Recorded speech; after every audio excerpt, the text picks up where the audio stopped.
Good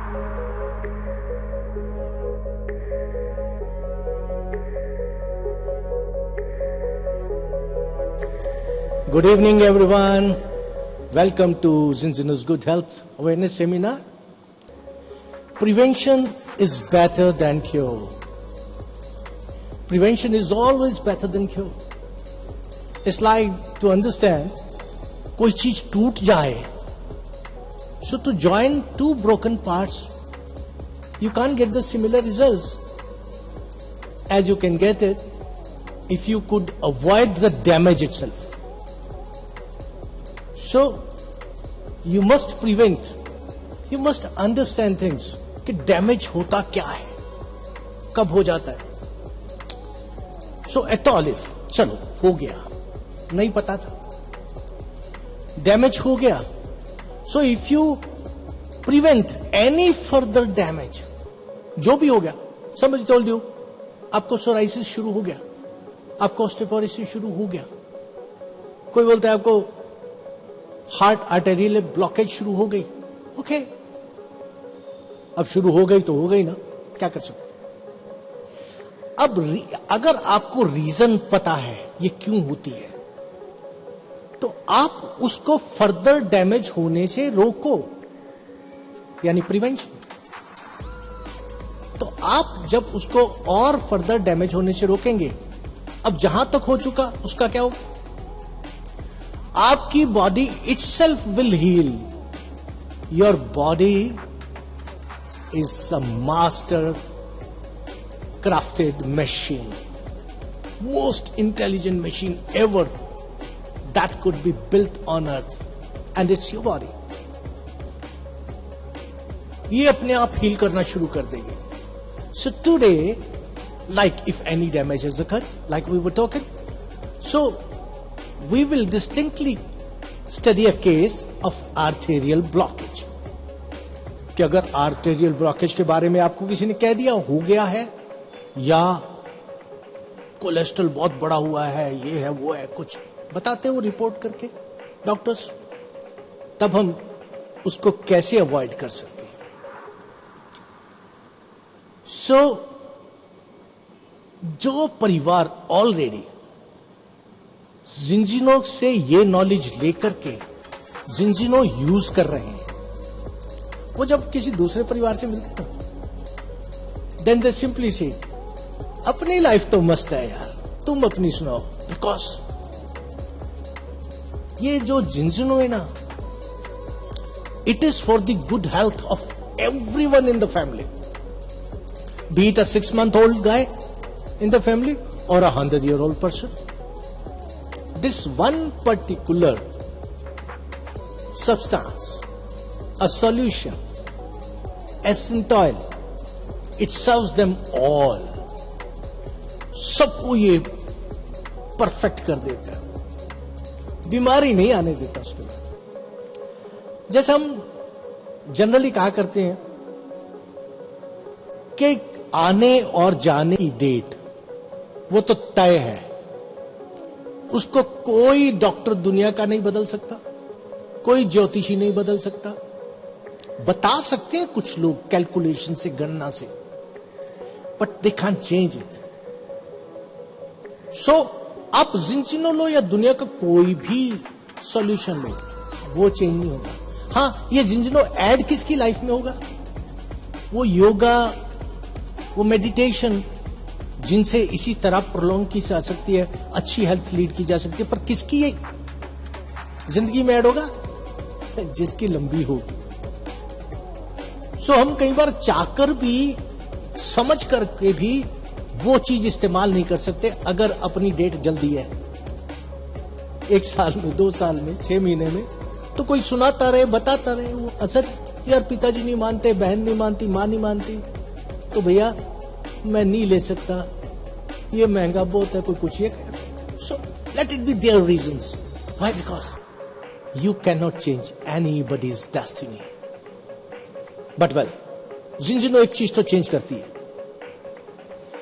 आपकी जो date है जाने की, उस डेट तक आप अच्छे भले चलते फिरते और बढ़िया काम करते विद कॉन्फिडेंस.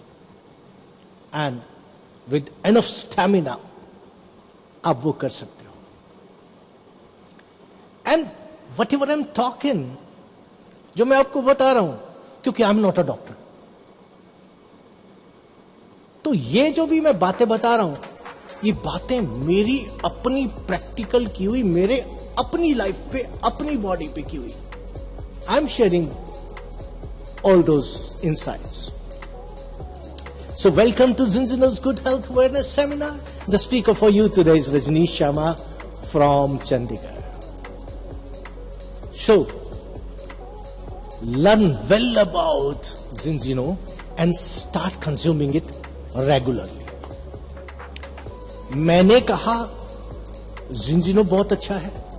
आपने कुछ टेस्टिमनी देखे, वो मेरे घुटने बहुत दुखते थे, मुझे ये प्रॉब्लम थी, वो प्रॉब्लम थी, उनको देख करके इंप्रेस होके बिल्कुल नहीं लेना Zinzino. ना मेरे कहने से, ना किसी और की टेस्टिमनी देखने से. Learn well about Zinzino. अच्छी तरह से समझो ये है क्या. जब समझ आ जाए उसके बाद start consuming it regularly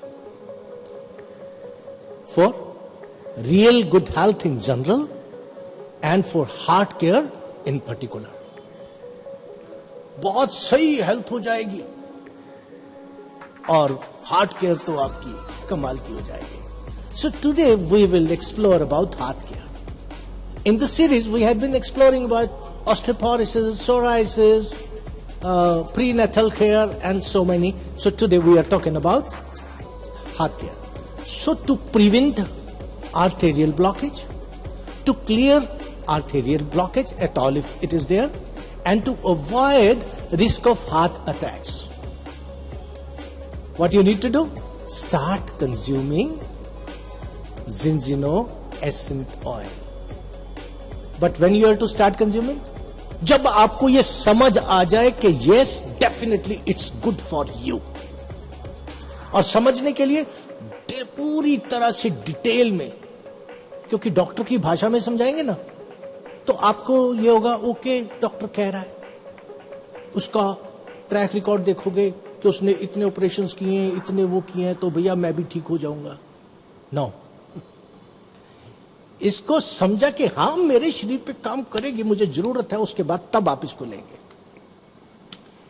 so if you are wondering how will it help getting rid of arterial blockage, yes, so then let's do the case study on arterial blockage, but in line with medical practices, the way doctors read it, the way doctors are taught about it by the scientists and all, whosoever does the research.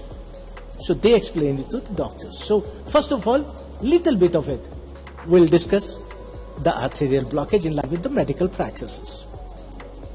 So they say what causes clogged arteries. Typically, blocked arteries are the result of atherosclerosis. It occurs when fat, cholesterol, calcium and other substances build up in your arteries. The blood vessels that carry oxygen-rich blood throughout your body starts offering resistance to your blood flow. जब वो blood flow को resistance देने लगता, कौन? वो जो extra इकट्ठा accumulate हो गया कैल्शियम, कोलेस्ट्रॉल या अदर चीजें जिनकी विस्कोसिटी ब्लड से ज्यादा है. ये इंजीनियरिंग वर्ड है, विस्कोसिटी. जिनकी विस्कोसिटी ब्लड से ज्यादा है, वो ब्लड को थिक कर देती है. और जब ब्लड थिक हो जाता है तो वो कहीं चिपक सकता है, और जब कहीं चिपकता है तो वो आगे से आगे और चिपकता ही चला जाता है. वो ब्लॉकेज बड़ी होती चली जाती है. सो इसको कहते हैं क्लोग्ड आर्टरीज. सो जब वो क्लॉग हो गया तो वहां से जब ब्लड ने निकलना है तो फ्लो स्मूथ नहीं रहता, उसको ज्यादा ताकत लगनी पड़ती है. तो बस इसको कहते हैं रेजिस्टेंस ऑफर कर रहा है टू द ब्लड फ्लो. ये है मेडिकल साइंस में ये बात. तो उसके सिम्टम्स क्या होते हैं?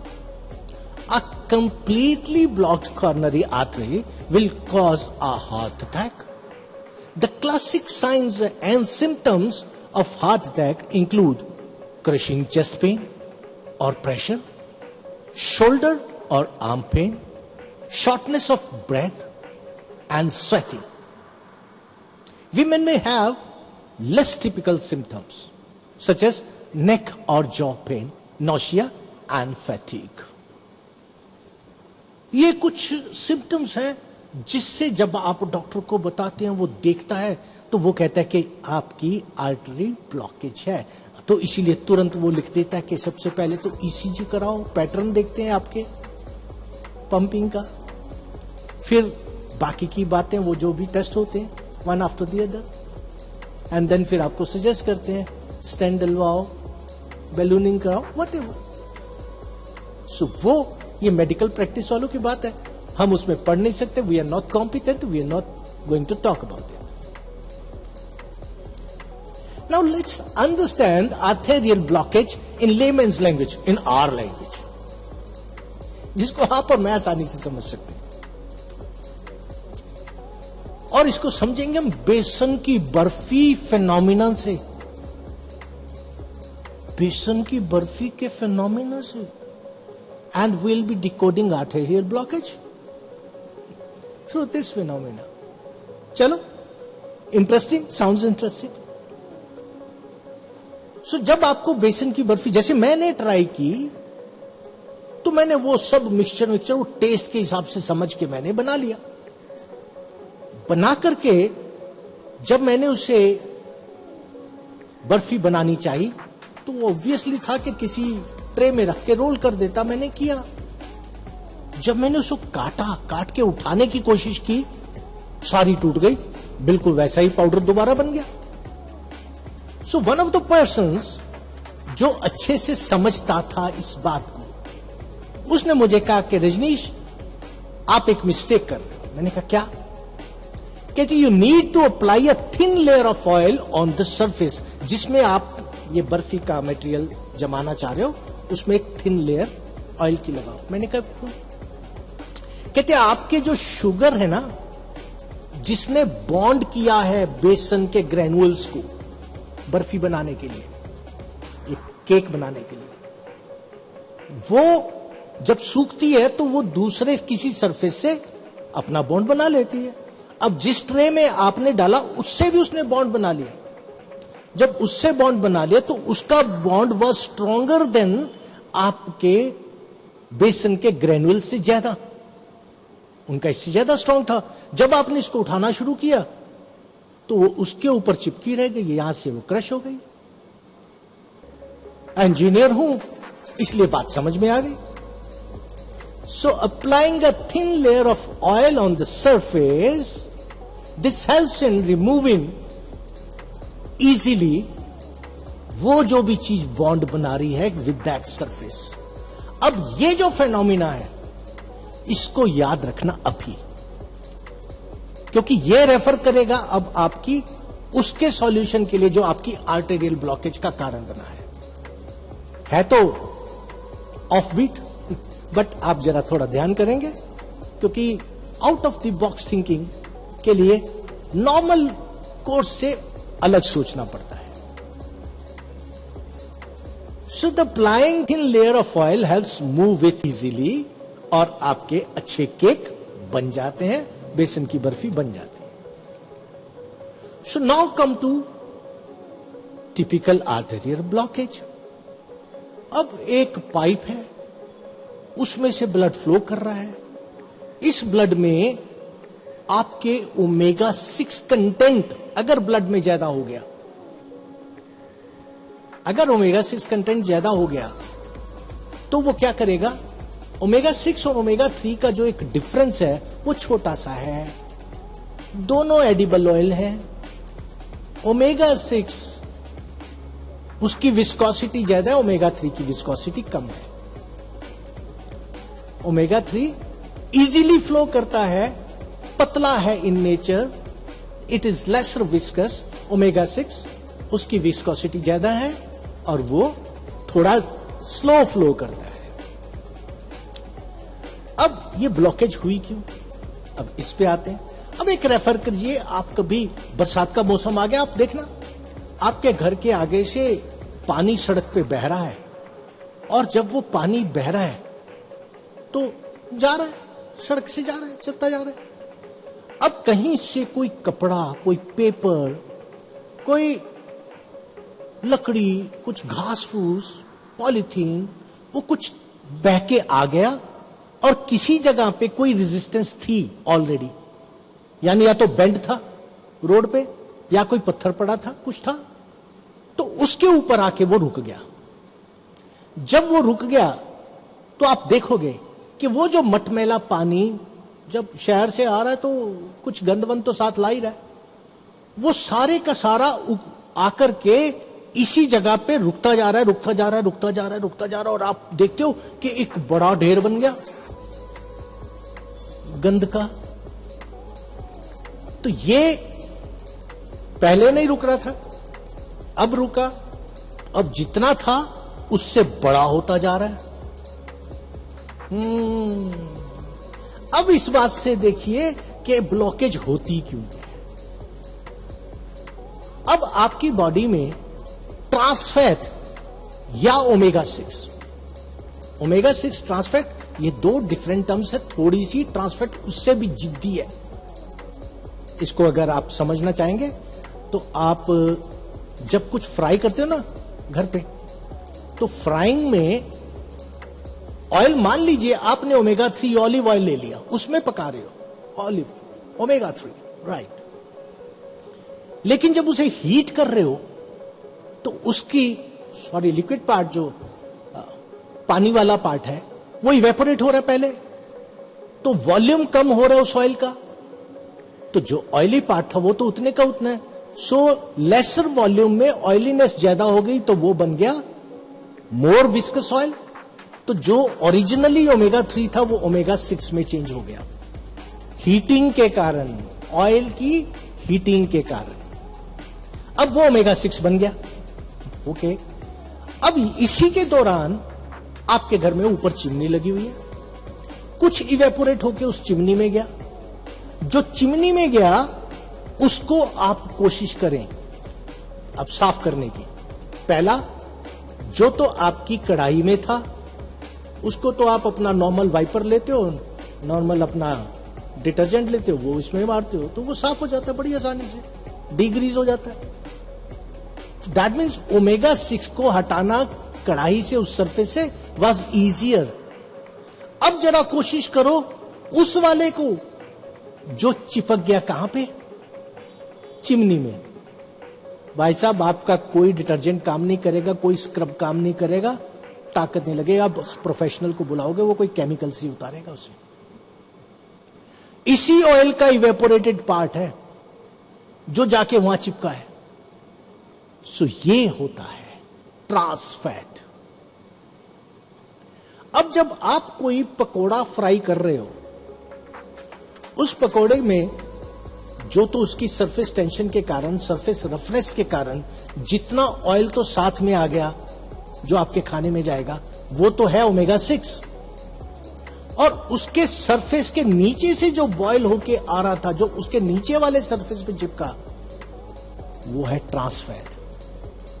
तो एक ही तला हुआ पकौड़ा, भटूरा, समोसा आपने खाया, सो मान लीजिए आपने मछली का ही पकौड़ा खाया, ओमेगा 3 कंटेंट है उसके अंदर। ओमेगा 3 के ऊपर कितना आया सरफेस एरिया से, ओमेगा 6, और जो नीचे वाले एरिया से आया ट्रांस फैट। तो हमारी आज के भोजन की वजह से ओमेगा 6 और ट्रांस फैट बॉडी में बहुत ज्यादा जा रहा है।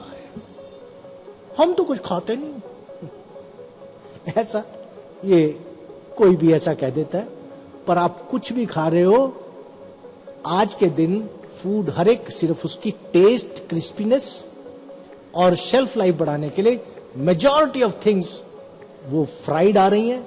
और आप तो घर में यूज कर सकते हो, कैसे कि एक बार फ्राई किया, बस इस ऑयल को दोबारा से आपने फ्राइंग के लिए नहीं यूज किया, आप तो कर सकते हो।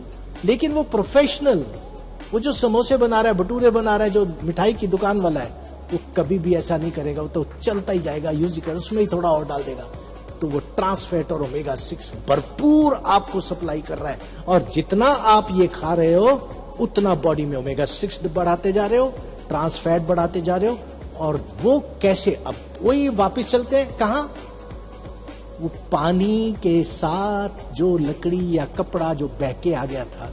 अब ये मान लीजिए ट्रांस फैट जब बह के आ रहा है तो आपके किसी पोस्चर की वजह से या किसी बेंड पे उसको रेजिस्टेंस मिली, जैसे रेजिस्टेंस मिली तो वो ट्रांस फैट वहां चिपक गया। अगर वो चिपक गया एक बार तो आपको पता है आपका दिल 1 मिनट में 72 बार ब्लड को फ्लो करता है, 72 बार। तो धड़ाधड़ ब्लड आ रहा है और अपने साथ ओमेगा 6 ला रहा है थिकर देन ओमेगा 3, राइट, आपके ब्लड से थिकर विस्कोसिटी वाला। और वो आकर के कहां चिपकेगा, वहीं जहां पे पहला आपका ट्रांस फैट चिपक गया था। तो ये ग्रो करता चला जाएगा, बड़ा होता चला जाएगा, बड़ा होता चला जाएगा, ये बन जाएगी आपकी आर्टेरियल ब्लॉकेज। आज मुझे लगता है कि मेडिकल टर्मिनोलॉजी के बाहर मैकेनिकल या नॉर्मल लेमैन की भाषा में आपको आर्टेरियल ब्लॉकेज समझ आ गई होगी।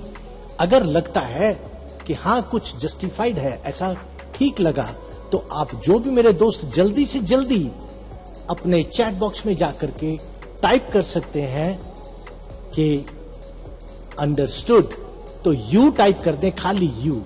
लेट मी सी कितने लोग वर फ्लोइंग विद मी, कितने लोग इसको ध्यान कर रहे थे। आप yes Santosh ji, yes, good good. So understood, you just you type कर दें। Let me see how few names, Banmali Mahanta ji, yes, and Ayan Jha ji, yes, understood. This is Ajay Byora ji, yes, thank you so much. So I am happy at least few of the people are flowing in flow with this. तो जो information दी जा रही है अच्छी लग रही है आपको, इट्स नाइस। तो आर्टरीज के अंदर वेन कंडीशन जब ओमेगा 6 ज्यादा होता है, सो रेड साइड पे जो रेड वाली है उसमें ओमेगा 6 ज्यादा होने से अंदर अंदर ब्लॉकेज, आई मीन ये अभी ब्लॉकेज नहीं बनी लेकिन आर्टरी छोटी हो गई क्योंकि वॉल्स के ऊपर ओमेगा 6 चिपकता चला गया। और जो दूसरी है वो क्लियर है, उसका साइज नली का, कैपिलरी का, वो विच इज बड़ा, वो छोटा। तो इससे क्या फर्क पड़ा? फर्क ये पड़ेगा पंप ना, जो आपका हार्ट है उसने मान लो एक सिमिलर उससे प्रेशर से पंप किया, तो जब मोटे वाली पाइप है उसमें वो प्रेशर कम आएगा, अब जो पतली हो गई उसमें प्रेशर ज्यादा रिकॉर्ड होगा। ऐसा कैसे? चलो एक और एग्जांपल देखते हैं। आप अपने लॉन में वाटरिंग कर रहे हैं और आपने वो जो पाइप है वो पकड़ी हुई है, पाइप से आप पानी डाल रहे हो। अब आपको लगता है कि यार मैं पाइप आगे तक जा नहीं सकती, मैं उस जो प्लांट है वहां तक भी पानी भेजना चाहता हूं, तो आप क्या करते हो? उसका जो होल है ना उसका साइज छोटा करते हो। कैसे करते हो? या तो पाइप को दबा करके या पाइप के आगे उसका मुंह बंद करके अंगुली से, तो वो दूर तक चला जाता है, वहां पहुंच जाता है। विच मीन्स सिमिलर प्रेशर जो पीछे से उतना ही आ रहा है लेकिन लेसर कैपिलरी साइज में वो प्रेशर बढ़ के निकलता है। तो बस वो आपके साथ ये होता है, जो बीपी बढ़ गया, बीपी बढ़ गया। अब जब बीपी बढ़ गया डॉक्टर को मालूम है ये तो निकाला नहीं जा सकता, तो उसमें वो लिक्विड को थिनर कर देता है। फिर आपसे क्या कहता है? ये लो जी टेल्वस 20, टेल्वस 10, पता नहीं बहुत सारी गोलियां हैं। तो ये डॉक्टर साहब कब तक लेनी? जब तक जीना है खाते जाओ, क्योंकि अब ओमेगा 6 जो ब्लड में चला गया वो तो निकाल नहीं सकते, तो ब्लड को पतला कर सकते हैं, तो पतला लिक्विड जो है वो आसानी से फ्लो करेगा। तो despite of the fact capillary size छोटा हो गया, स्टिल प्रेशर उतना नहीं आएगा। तो जब यहां पे मेजर करेंगे तो वो पता लगेगा कि नॉर्मल से करीब करीब आ गया, तो you will be happy, doctor will be happy. अब जब आपकी बॉडी फिट एंड फाइन थी, generally it happens till the age of 25, तब आपकी कोई भी टेस्ट कर लो, all test values were found in order. ये इतना होना चाहिए है, ये इतना होना चाहिए है, ये इतना होना चाहिए है, ऑल विद इन रेंज। तो इनको विद इन रेंज रखता कौन है? ये भी तो बात है। ये इतने से इतना होना चाहिए, उतना है, ये इतने से इतना होना चाहिए है। तो ये कैसे हो जाता है? इसका एग्जाम्पल देखते हैं। आपके घर में सबसे आसान, सबसे कॉमन मशीन लगी है एक गीजर। तो गीजर में आपने कहा टेम्परेचर दे भैया मुझे 50 डिग्री, आपने सेट कर दिया। अब जब उसमें पानी जा रहा है ठंडा, तो कोई तो आइटम है जो उसको कहती हो ये पानी 50 पे है, उसको बोलते हैं थर्मोमीटर। तो थर्मोमीटर मेजर करता है और वो कहता है कि टेम्परेचर तो 30 है, 20 है। फिर इसको गर्म कैसे करें? तो कमांड देता है टू अ हीटर, तो हीटर गर्मी शुरू कर देता है। अब वो पानी गर्म होना शुरू हो जाता है। अब जब वो 50 से 51 हो जाता है तो थर्मोमीटर कहता है ओए ये तो 51 हो गया। फिर वापस मैसेज देता है इसको, अपने हीटर को, तो हीटर को वो बंद कर देता है, ट्रिप कर देता है। तो इस तरह से आपका टेम्परेचर मेंटेन रहता है। तो हीटिंग एंड कूलिंग दोनों चीजें इन प्लेस है, measurement and control in place है। अगर इनमें से एक भी चीज खराब हुई तो टेम्परेचर कंट्रोल नहीं रहेगा। तो आपकी बॉडी में कैसे इतने सारे पैरामीटर मेंटेन हो जाते हैं भाई? आपकी बॉडी में हर तरह का सेंसर है, आपकी बॉडी में हर तरह का डेटा प्रोसेसर है, आपकी बॉडी में हर तरह का कमांड जनरेटर है, और आपकी बॉडी में हर तरह का डेटा एनालिसिस सेंटर, सब कुछ है। एक्शन इनिशिएटर भी है। अब वो जो उसके अंदर है वो इंटेग्रेटेड हो गया थर्मोमीटर और रिले, तो उसको बोलते थर्मोस्टेट। और आपकी बॉडी में इनको बोलते ग्लैंड्स एंड ऑर्गन्स। मैसेज मिलता है, data centre, brain, data analysis, brain computer है, पूरा सीपीयू है। तो इसको पता लगता है कि भैया टेम्परेचर इतना है, कितना जी, ये तो 100 पे पहुंच गया। फिर वो कमांड जनरेट करता है, वो कहता है पानी तू निकल बाहर। तो पानी आके आपकी स्किन के सरफेस पे आ जाता है, फिर वो स्किन पे ऊपर आकर के इवेपोरेट होता है। जो cooling is caused by evaporation, ये तो फिजिक्स का लॉ है। तो वो जो ठंडक होती है उससे वो टेम्परेचर वापस आना शुरू होता है, वो 98.4 मेंटेन रहता है। उससे पहले अगर तो आपको पानी पीने के लिए कहता है, पियो भाई ठंडा कर। जब पानी नहीं मिल रहा तो फिर वो अंदर वाले को बाहर निकालते हैं। तो ये प्रोसेस सारे ऑटोमेटिक है, हमें पता है या नहीं पता, लेकिन आपकी body is intelligent enough to do all this, carry out any of this things, है ना? Yes. So let's do some out of the box thinking for this to understand कि हमें सॉल्यूशन करना कैसे है। Doctor Paul Clayton Olayide, doctor Angela Emerizo, doctor Anantraj Abraham, इनकी team ने, Sweden के ये साइंटिस्ट हैं, इनकी टीम ने इस थ्योरी को डिकोड किया। 2010 में इसका प्रोडक्ट तैयार किया कि ये प्रॉब्लम तो, चैलेंजेस तो पता लग गए, इसको सॉल्यूशन कैसे करना है। तो एसेंट ऑयल बनाया, फिर उसका पेटेंट लिया और अपनी ही R&D आगे के भी कैरी ऑन करने के लिए अपनी ही ऑन मैन्युफैक्चरिंग एंड R&D रखी। आपकी बॉडी में ओमेगा 6 और ओमेगा 3 का इंबैलेंस ये कितना है, इसको चेक करने के लिए एक सिंपल सा टेस्ट बनाया, साइंटिफिकली बेस्ड, होम एडमिनिस्टर्ड, अपने घर से आप कर सकते हो, इंडिपेंडेंटली मैनेज्ड एनालिसिस। इसको ना तो कंपनी कर रही है ना कोई और कर रहा है, आपको भी नहीं पता। एनोनिमस रिजल्ट्स, और होता है ड्राइड ब्लड स्पॉट टेस्ट। और ये हो कहां रहा है? ये ओस्लो में, नॉर्वे। ये विटास एनालिटिकल सर्विसेज है, जो बड़ी बड़ी सारी यूनिवर्सिटीज और रिसर्च सेंटर्स की मास्टर लैब है।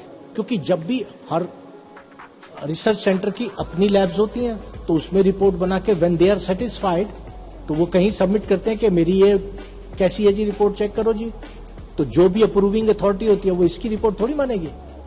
वो जहां से काउंटर चेक कराती है वो है Vitas lab, the master lab. WHO भी यहीं से वेरीफाई करवाता है रिजल्ट। उस लैब में आपका टेस्ट होता है, जस्ट इमेजिन। और वर्ल्ड ओवर इस ओमेगा 6 ओमेगा 3 के बैलेंस के 14 लाख से ज्यादा टेस्ट हो चुके हैं। 14 लाख, क्योंकि बिल्कुल नई थ्योरी है तो अभी it is gaining momentum. So going from gas based to test based nutrition is a global mega trend. अभी तक हम क्या कर रहे थे, गैस से कैसे, वही वाली बात, रजनीश ठीक हुआ मैं भी हो जाऊंगा, ले दे दे यार मुझे, वो भी ठीक हुआ, चल वो ठीक हुआ तो मुझे भी दे दे। Now that is gas. Now will go test on test based. पहले आपका ये टेस्ट करो, टेस्ट करके फाइंड आउट करो कितना ओमेगा 6 ओमेगा 3 का इंबैलेंस है, आपको कितना ओमेगा 3 पीना पड़ेगा, कितनी देर पीना पड़ेगा, और उसके बाद पी लिया, मान लिया, हो गया। आपके इनर सेटिस्फेक्शन होगी, प्लेसिबो हो गया, पर बॉडी तो वही रिस्पॉन्ड करेगी ना जो उसमें हुआ है। दोबारा टेस्ट कर लो। ये पहली टेस्ट रिपोर्ट थी, इतने दिन यूज किया ऑन सजेशन, और दोबारा टेस्ट करो कि अब रिपोर्ट ये है। So with money back guarantee, 100% results. अभी तक दुनिया में आपने जितने भी देखे होंगे product international, they come with satisfaction guarantee.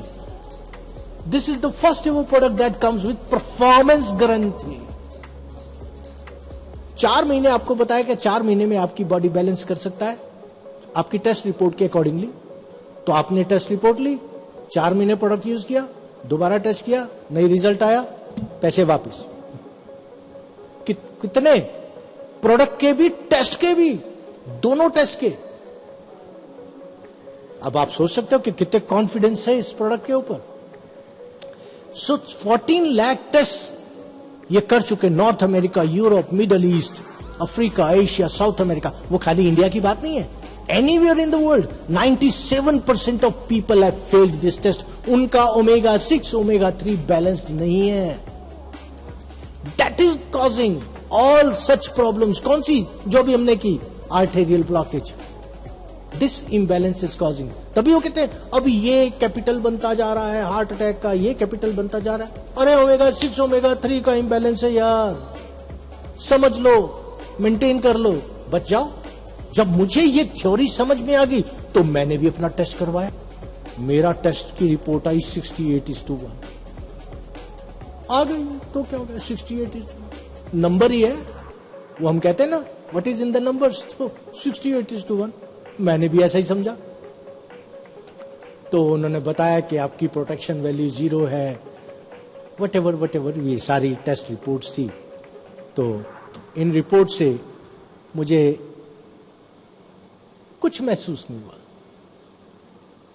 लेकिन जब मैंने इसके आगे पढ़ा कि what are the consequences of omega 6 and omega 3 imbalance, तब पता लगा कि अगर इंबैलेंस है, अगर ओमेगा 6 ज्यादा है तो ब्रेन फंक्शन कम हो जाता है, हेयर क्वालिटी डिक्रीज हो जाती है, रिड्यूस्ड हार्ट फंक्शन होता है, skin loses elasticity, reduced organ function, joint और muscle pain, and it is my, your और any ones food habits, those are causing this imbalance. बताया था ना ओमेगा 6 क्यों बढ़ रहा है, ट्रांसफैट क्यों बढ़ रहा है, तो उसकी वजह से ये सारी चीजें हो रही हैं।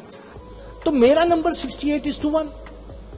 फिर मैंने कहा यार हम हिंदुस्तानी तो बीमार होते ही नहीं ना, देखो शुगर है, मैंने कहा है कितनी, मैं कहा अब तो ठीक आ रही है। क्या करते हो, मैं 2000 mg सुबह खाता हूं, 2000 mg शाम को खाता हूं मेटफॉर्मिन, और मेरी अगले दिन खाली पेट 165 से 185 आ जाती है। तो मैं ठीक हूं। 4000 mg खा करके डायबिटीज है, यानी इनर ऑर्गन काम नहीं कर रहा। कौन सा ऑर्गन, पैनक्रियास। Gas acidity. एक ओमेसिक 20 सुबह खाता हूं, एक शाम को खाता हूं, तब जाकर के पेट थोड़ा सा एसिडिटी से फ्री रहता है। Liver problem, okay. और हेयर क्वालिटी, हेयर क्वालिटी तो आप देख ही रहे हो, क्या लाजवाब बाल है, काले घने रेशमी बाल है ना। ये नहीं होते, खराब होते हैं। अगर ये आपका इंबैलेंस है तो मेरा इंबैलेंस 68:1। हार्ट फंक्शन, हाँ, 5 गोली सुबह खाता हूं, 5 गोली शाम को खाता हूं, 10 गोलियां पर डे खाता हूं। काय के लिए? हार्ट को कंट्रोल रखने के लिए। ये किसने बताई? पीजीआई वालों ने। कब खानी थी? ये मेरे स्टंट पड़ा था 2018 में, तो स्टंट डलने के बाद 10 गोलियां हर रोज की। गिनते जाओ गोलियां।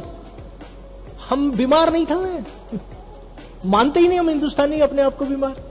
14 गोलियां पर डे खाकर पे बीमार नहीं। स्किन लूजेज इलास्टिसिटी, स्किन मेरी एक प्रॉपर बुढ़ापा आ चुका था, अभी आप देखेंगे कितना आ चुका था। रिड्यूस ऑर्गन फंक्शन, तो वो तो बताया ना कि पैनक्रियाज ये वो सब कुछ काम नहीं कर रहे। ब्रेन फंक्शन, फोन पे बात करके आपने मुझे कहा कि रजनीश मुझे 4 बोतल जिंजनों की भेज दे, और मैंने फोन बंद करा तो मुझे ये भी नहीं याद आता था कि किससे बात हुई थी। वो तो फिर फोन स्क्रॉल करके यार उसका था, फिर कितनी बोतल कही थी ये भी याद नहीं रहता था। और short memory loss, joint and muscle pain, सीढ़ियां वीडियां नहीं चढ़ पाते थे। 68:1 वॉज द कॉज। कहां मानते थे? हमें नहीं पता था। टेस्ट किया तब पता लगा कि भैया ये सारी प्रॉब्लम्स इस रेशो की वजह से है।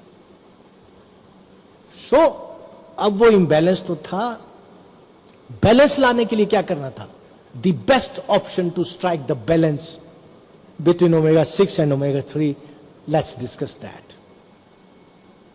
पहले omega-6 omega-3 बैलेंस होना क्यों चाहिए, ये प्रॉब्लम्स आती क्यों हैं, ये भी जानकारी ले लें। omega-6 जो होता है इंफ्लेमेटरी होता है, omega-3 एंटी इंफ्लेमेटरी होता है। तो omega-6 omega-3 की रेशो जो नेचर ने बनाई, वो बनाई 1:1।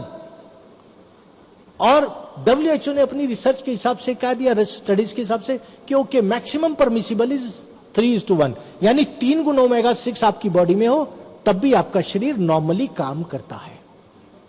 But 1:1 for the optimum permeability. अब ये परमिबिलिटी क्या है? Optimum permeability, yes. तो ये जो आपके सेल की बाउंड्री वॉल है, जिसको मेम्ब्रेन बोलते हैं, ये omega-6 और omega-3 से बनी है। omega-6 1 part, omega-3 1 part. अब ये क्यों? 6 इसलिए कि जो भी इसके अंदर फैक्ट्री के अंदर जाना, ये फैक्ट्री होती है। आपकी body is made of A cluster of 90 trillion plus factories. 90 trillion से ज्यादा फैक्ट्री से आपकी बॉडी बनी है। और सेल को मैं फैक्ट्री क्यों कह रहा हूं?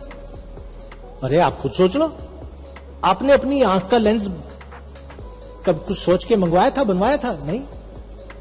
आपकी हड्डियां, आपके दांत, आपके बाल, आपका दिल, आपकी इंटेस्टाइन, आपके नाखून, सबकी डिफरेंट डिफरेंट नेचर है मटेरियल्स की, उनकी प्रॉपर्टीज अलग हैं। और ये सारे के सारे बने गए हैं आपके अपने शरीर में। तो फैक्ट्री में ही तो मटेरियल बनता है, because materials can neither be created nor be destroyed, they can only change form. तो वो फॉर्म किसकी चेंज करते हैं? जो मिनरल आप अपने भोजन से अपने शरीर को दे रहे हो, जो पानी आप पी करके बॉडी को दे रहे हो, जो सांस गैसेस अपने सांस से लेके बॉडी को दे रहे हो, वो इन फैक्ट्रीज को सप्लाई होना है एज रॉ मटेरियल। ब्रेन की कमांड से उन सेल्स ने, उन फैक्ट्रीज ने बनाना है। जैसे आपने आज मीठा ज्यादा खा लिया, ब्रेन ने कमांड की किसको?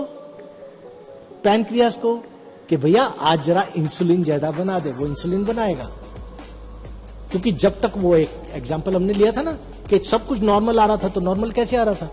ज्यादा मीठा खाया तो ज्यादा इंसुलिन बना दी, ज्यादा अपचन वाला भोजन खाया था तो ज्यादा एसिड बना दिया, तो वो कम वाला खाया तो कम बना दिया। सो कमांड है, मैन्युफैक्चरिंग है। अब रॉ मटेरियल जो है वो इस फैक्ट्री में जाता है कैसे? Omega 3 as gate. अगर गेट खुले होंगे तो अंदर जाएगा, और जितना उसको ऑर्डर है उतना वो माल बना के बाहर भी भेज देगा, अगर फैक्ट्री में गेट्स हैं। लेकिन हमने वॉल्स ज्यादा बना दी, इन्फ्लेमेटरी, जो रेजिस्ट करते हैं, जो जाने नहीं देते फ्लो को इसके अंदर। जब रॉ मटेरियल नहीं जाएगा तो आउटपुट कैसे आएगी?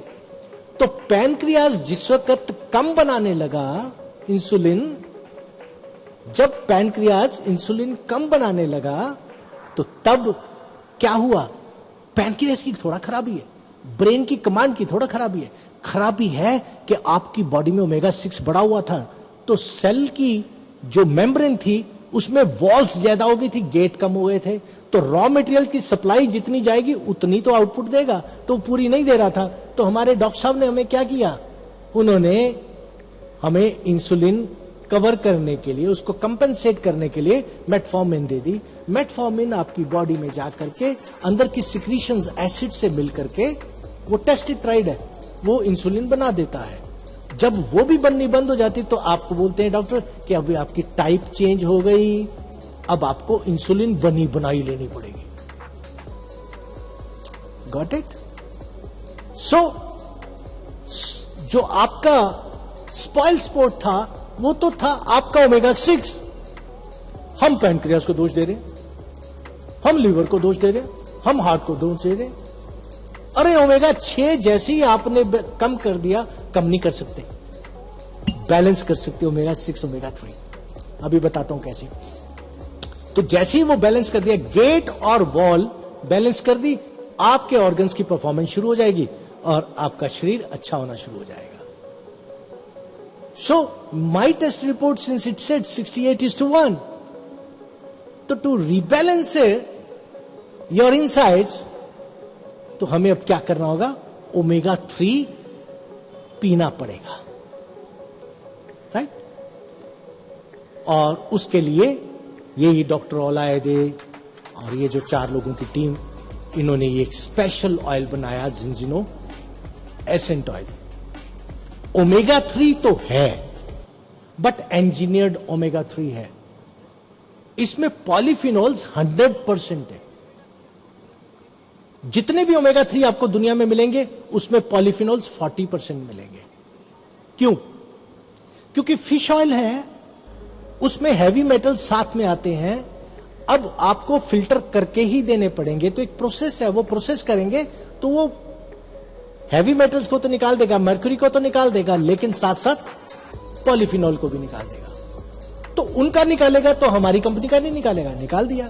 तो हमारे रिसर्चर्स ने इसमें दूसरे ऑयल्स डाल डाल करके एक टेस्ट करके एक कॉम्बिनेशन बना लिया, जिससे पॉलीफिनॉल 100% रह गए, विस्कोसिटी ओमेगा 3 रही, इसलिए इसको पेटेंट करवा दिया वो कॉम्बिनेशन। फिर अगली बात समझ में आई कि यार ओमेगा 3 तो इफेक्टिव किसी की बॉडी पे तब तक होता है जब तक 25 साल की एज होती है। 25 के बाद उसकी एफिकेसी कम हो जाती है। अगर ओमेगा 3 हो भी किसी भी कंपनी का ले रहे हो तो ये क्यों भाई?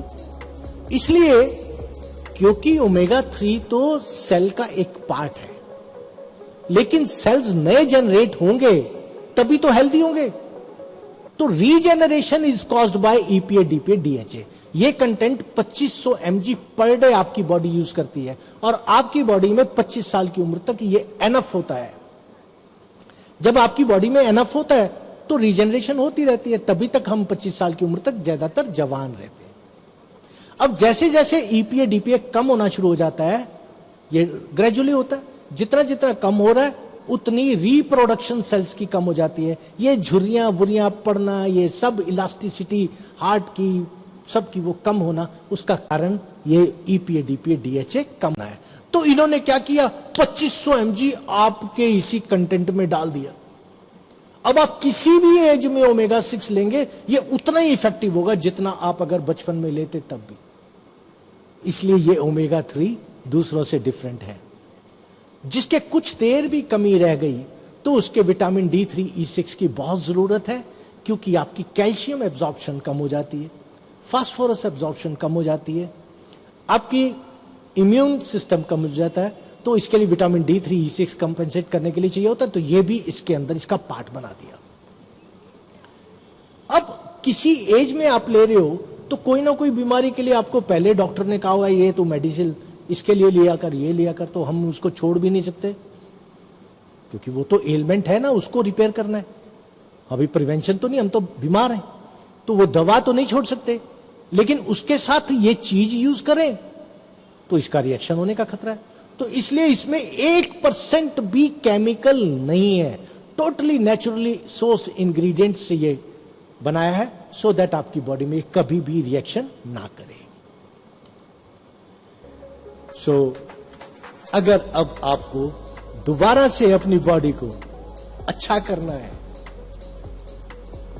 दोबारा जवान होना है और किसी भी एलिमेंट को प्रिवेंट करना है, रिवर्स करना है, सो स्टार्ट टेकिंग जिंजिनो। इसकी डेली डोज आपका जितना वेट है उसको मल्टीप्लाई करें 0.15 से, तो इतना, जैसे मेरी बॉडी वेट 70 है तो मुझे क्या करना है, ये मेजर लेना है और ये ऑयल का मुझे बॉटल खोलना है और इसमें से 70 इंटू 0.15 10.5, तो 10 ml मैंने मेजर करके इसको ऐसे पी लेना है, बस इतना सा काम। और इसके बाद अपना खाना खा लेना है, खाने से पहले लेना है, इसके बाद खाना खा लेना है और दैट्स ऑल। आपकी बॉडी का ओमेगा 6 ओमेगा 3 बैलेंस आना शुरू हो जाएगा। यस, आप एलिमेंट फ्री होना शुरू हो जाएंगे, आप दोबारा से यूथफुल हो जाएंगे। कैसे? ये बैलेंसिंग क्या है? मेरा टेस्ट रिपोर्ट बताया था 68:1, सो इमेजिन मेरी बॉडी में ओमेगा 3 100 ml था, तो दैट मीन्स ओमेगा 6 6800, ऑब्वियस 68:1। अब मैं 10 ml हर रोज ले रहा हूं तो 900 ml ऐड होने में 3 months लग जाएंगे, 90 days। तो जैसे ये 1000 लेवल पे पहुंचेगा तो ये 6.8 हो जाएगा, जो 68:1 था वो 6.8 पे आ जाएगा। जब उसमें 1000 और ऐड हो जाएगा अगले लगभग 3.5 महीने में, तो ये 2000 हो जाएगा, तब ये 3.4:1। कहा 68:1, कहा 3.4:1। WHO की रेंज के पास आ गया ना। जब ये 3000 हो जाएगा तो 2.4:1 WHO के अंदर आ गया, लेकिन नेचर के अभी करीब नहीं आया। 1000 और यानी 3 महीने के ऐड में मेरी बॉडी बैलेंस हो जाएगी।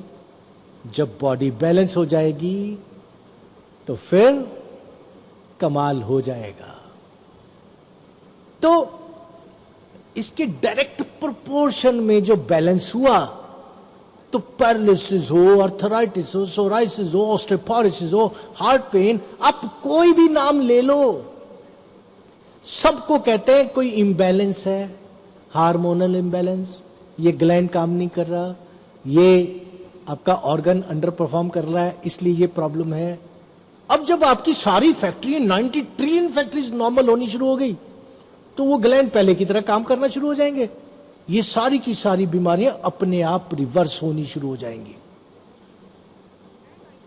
अब मैं 1994 में कुछ इस तरह का दिखा करता था जैसे दुनिया दिखती है, क्योंकि तब मैं अपनी जिंदगी के 35th ईयर में था और मार्च 6, 2021 को ऐसा हो गया था। On your right.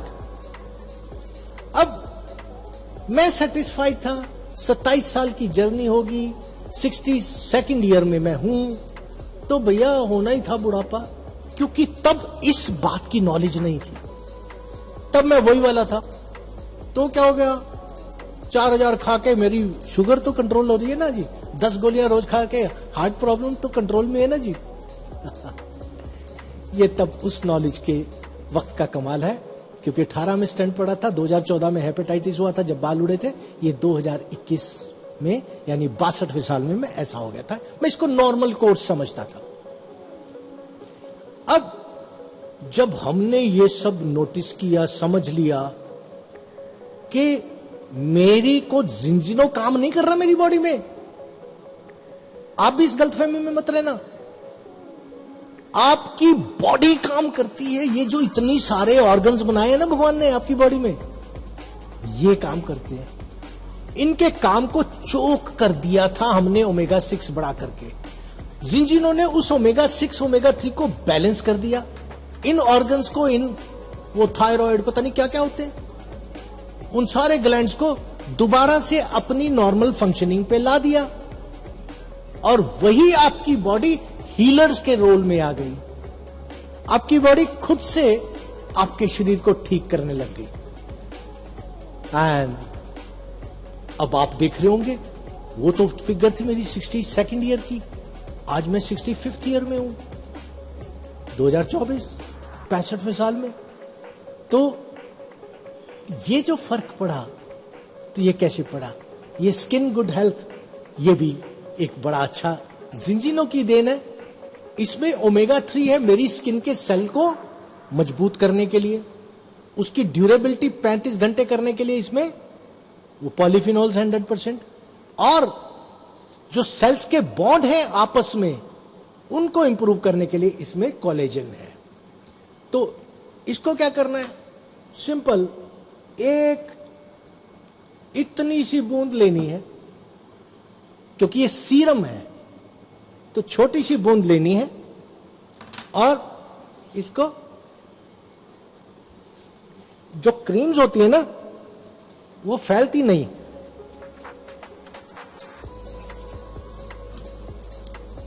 जो क्रीम्स होती हैं वो एक जगह चिपक कर, उसकी विस्कोसिटी ज्यादा होती है। ये पूरे फेस पे बस इतना सा, वो एक बूंद फैल गई। अब इसने स्किन को आउटसाइड इन ठीक करना शुरू किया और इनसाइड आउट ठीक कर रहा था मेरा ये जो ऑयल मैं पी रहा था। तो जो जैसे हम बात कर रहे थे ना कि आपकी बॉडी वो सब कुछ जानती है, सेंसर्स हैं, इक्विपमेंट है, तो अब इस बात को दोबारा नहीं करते। तो ये जिंजिनो का जो double inside out ascent oil और आउटसाइड इन एफिकेसी के लिए जिंजिनो स्किन सीरम, और इन्होंने मिलकर के, जो मैं 62वें साल में था तो 63.5वें साल में ऐसा हो गया था। अब एज रिवर्सल तो किस तरफ जानी चाहिए थी, और 65वें में आपके सामने आज ऐसा। So if it is possible for me, same is applicable for you. आप भी अपनी एज रिवर्स कर सकते हो, अपनी एलिमेंट्स रिवर्स कर सकते हो। मेरी शुगर जो 4000 mg पर डे खा करके मेटफॉर्मिन आती थी 165 से 185, अब 90 से 116 आती है, लेकिन अभी मेटफॉर्मिन बंद नहीं हुई। 1000 पे अभी भी हूं। 1000 mg मैं हर रोज लेता हूं, लेकिन अब शुगर 90 से 116 आती है। और क्योंकि अभी मैं 1:1 या 3:1 पे नहीं पहुंचा, तो जैसे ही वो पहुंचूंगा, I am sure, damn sure, क्योंकि ये साइंस बता रही है, मुझे वो भी मेटफॉर्मिन 1000 भी लेने की जरूरत नहीं पड़ेगी। No filters, no tricks, and you can bring back your youth. So बाकी बातों के लिए टाइम कम रहा। सो दैट मीन्स हमने आर्टेरियल ब्लॉकेज को आज समझा। तो आर्टेरियल ब्लॉकेज को, ये जो ओमेगा 3 हम पी रहे हैं, ये थिनर ऑयल है। वापस रेफर करिए वो बात जो मैंने कही थी, याद रखना, फेनोमिना बेसन की बर्फी का। तो वो थिनर ऑयल जब जाना शुरू होगा वेन के अंदर से, तो वो जहां पे आपकी वो चिपकी हुई है ट्रांसफैट, तो वो उस ट्रांसफैट के नीचे भी घुस जाएगा, क्योंकि पतला ऑयल तो घुसेगा, सीप करेगा। तो जब वो वहां पे उसके नीचे से घुसेगा, तो ट्यूब के अंदर और इस जोड़ के नीचे जैसे जैसे वो जाएगा, तो बेसन की बर्फी जिस तरह से इजीली उठ गई, तो ये भी उठ जाएगा। इसका बॉन्ड वहां से कमजोर हो जाएगा। अब आपके वो जो नाली में पानी जो गंद जमा हो गया था, उसको हटाने के लिए आप हाथ नहीं लगाना चाहते वो गंदे को, तो यहां हम लगा नहीं सकते। वहां गंदे को हम हाथ नहीं लगाना चाहते, यहां हम लगा नहीं सकते, तो साफ कैसे करें? तो उसके लिए आप घर में जाते हो, बाल्टी भरते हो एक पानी की और जोर से मारते हो, उसके प्रेशर से, उसके फ्लो से वो क्लीन हो जाता है, वो आगे निकल जाता है। तो इसी तरह हमें क्या करना है, हमारी बॉडी तो ऑलरेडी हर मिनट में 72 बार ब्लड को ले जा रही है, ले जा रही है, ले जा रही है। अब ये ओमेगा 6 नहीं ला रही, ओमेगा 3 ला रही है, 3 ला रही है। इसके अंदर से भी जा रहा है, बाहर से भी आ रहा है, धीरे धीरे कुरेदता जा रहा है। आपकी बॉडी खुद भी बनाती है कुछ ऐसा, जब भी उसे कुछ भी चीज लगेगी ना जो काम की नहीं है, जिसको वो डिस्कार्ड करना है, वो बॉडी खुद बनाती है और वो करते करते इसको साफ कर देगी। नेचुरली आपकी ब्लॉकेज खत्म हो जाएगी। सो स्टंट नहीं डलवाना पड़ेगा। तो 2 इंपॉर्टेंट चीजें हैं, एक तो इससे बढ़ने से रोको, यानी ओमेगा 6 और ट्रांस फैट, इसकी कंजम्पशन कम कर दो। The days you are told about it, तो वो फ्राइड खाना बंद करो। वो फ्राइड, आप सोचते हैं फ्राइड, वो कहीं हम ये पिज्जा बर्गर खाते नहीं, मियोनीज, तो हम इंडियन 97% द वर्ल्ड ओवर जो फ्राइड नहीं खाते, वो मियोनीज, ये वो पता नहीं क्या क्या खाते हैं। वो जो जितनी भी आर्टिफिशियल चीजें हैं, क्योंकि बनी तो ऑयल से ही है, तो वो भी ओमेगा 6 कैरी करती हैं। तो वर्ल्ड ओवर यही फिनोमिना है। जब हम नेचुरल जो बॉइल्ड और रोस्टेड फूड को छोड़ करके, कच्चे फूड को छोड़ करके जितना जितना हम ये फ्राइड के चक्कर में पड़े हैं, तो हमें ये प्रॉब्लम शुरू हुई है। अब आपने उधर घटाना है और ओमेगा 3 बढ़ाना है, आपकी आर्टेरियल ब्लॉकेज खत्म हो जाएगी without a medicine, just with the knowledge that you acquired today. So thank you so much. जिसको आज ये बात थोड़ी भी अच्छी लगी हो, तो गुड फीड GF टाइप करके दिखाएंगे तो मुझे खुशी मिलेगी। और क्योंकि लेट हो चुके हैं, मैं ज्यादा टाइम भी नहीं आपका वेस्ट करूंगा। So Ajay Vyora ji, yes, okay, doctor Jeevan, yes, good feed, Ayan Jha ji, good feed. So thank you so much.